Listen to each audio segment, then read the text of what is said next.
Hey everybody, today I'm going to talk to you about what we're actually doing out here. Because every now and then somebody asks, well, what are you doing? You know exactly what's going on. Well, I figure I'd tell you exactly what each one of us are doing, our role in the thing to bit. And I won't go into enough detail to explain it all because there's so many facets to what's happening out here that it's hard to catch it all. But for the most part, what I'm doing is I'm volunteering, rebuilding and building new houses for people that are in need.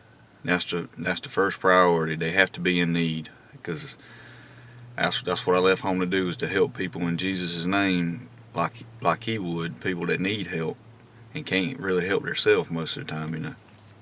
So first of all, is people I look for builds that are for people that have lost their house or their house was nearly destroyed and needs rebuilding in a disaster, like the hurricanes or tornadoes, what have you, floods. It doesn't matter as long as they need help.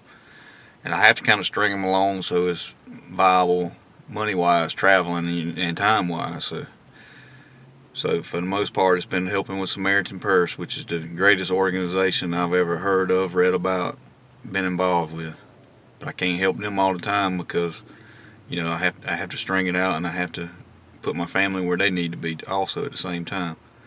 So second, I've been using Habitat for Humanity. They have a program called Caravanners, RV Caravanners, and it's for people that travel around in RVs doing builds. And most time you get a reduced rate on a campground, which is good for us because it gets old boondocking all the time. We need full amenities sometimes, and sometimes it's not that glamorous, even though it's called full hookups. I mean, it may be a gravel parking lot and everybody jammed up on top of one another, but we're not in resorts, I can promise you that. But we help them, and most time with them, I'm looking for ones that are disaster rebuilds and stuff. But it's not always the case. I mean, sometimes, but even if it's just building a new house for a family, Habitat builds for people that need help, that couldn't get a house on their own. They have to prove they're working hard and trying to do the right thing, and they still have to pay some for their house. I mean, they have to meet their obligations to keep their house, because they'll take their house from them and find another family that's more deserving. I mean, so like the house I'm working on this week, the guy has two jobs. I mean, and he's very grateful for everything that's been done for him. And the great thing about helping these people is the first thing they want to know, and every time they meet me, even the other volunteers, whether they're Christian or not, and especially, I mean, they all ask, well, why are you doing this? Why are you living in an RV with your family, dragging them all over the country?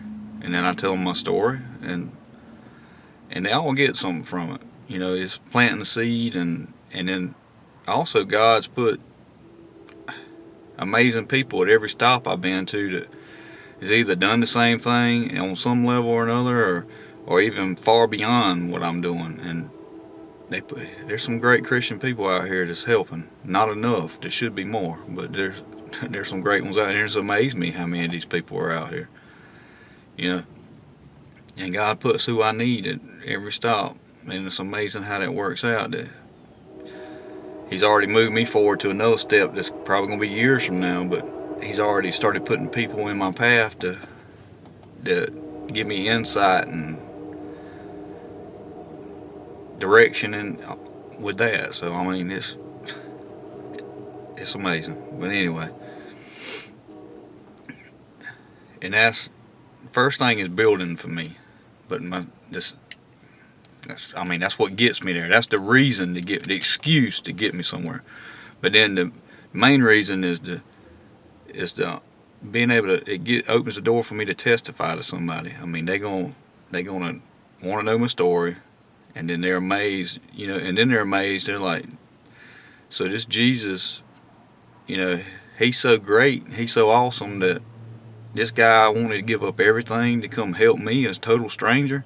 So they start asking questions, and they get to looking into it, and you'd be surprised how many people's led to the Lord that way. I mean, this just because through the actions of others, seeing how He's changed their life or whatnot. I mean, it's some good things going on, and just they see the trucks and all, like with Samaritan's Purse. I mean, everybody know, and they got crosses on their trailers and stuff. I mean, they know what they're there for, and they know they're helping people. I mean, that ain't gonna would never have a house again, or in the first place. They know there's no other hope for them, and because there's many that can't get the help because ain't enough help to go around, and they see this, and when they've lost a loved one this day, or something's going on in their family, or they're hurting on the inside and need help, they're in pain because of their back surgery or whatever, they come to us and ask us to lay hands on them and pray for them.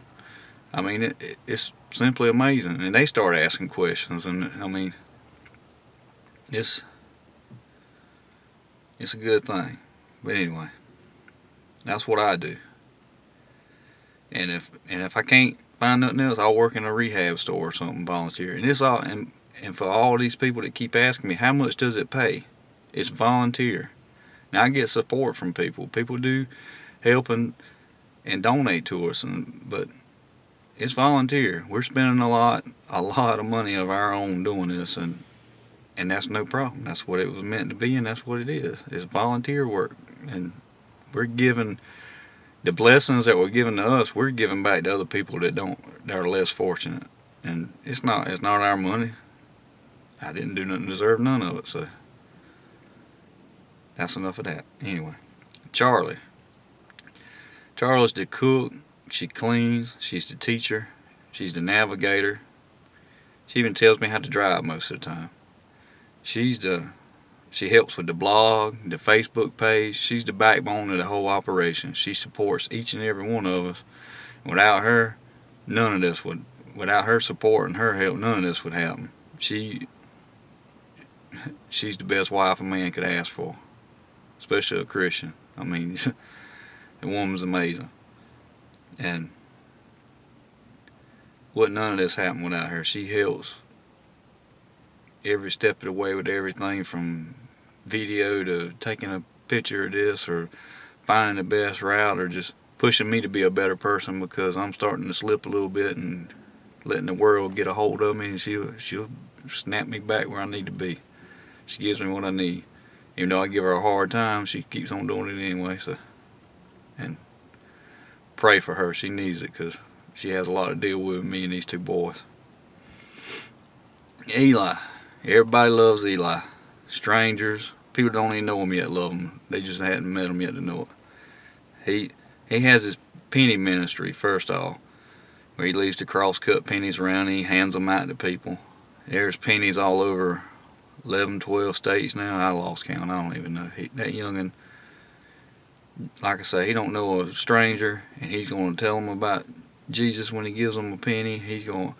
He tells me stuff about the Bible sometimes that I forgot or just hadn't never sunk in or read or what. I mean, young and smart, and he loves God, and he don't mind telling people about it. But he even opens doors for me and Charlie to testify and to talk and start conversations and have relationships with people out here on the road, just because people fall in love with him, because he's going to go up to them and start it off, and they're going to come to us and say, we just love your children, and Jace is a part of that too. He's a mess, so, but Eli's got a big role in it, and then Jace helps with the penny ministry, and for the most part he's just adorable and a lot of trouble, so please pray for us on that one. Y'all have a blessed day.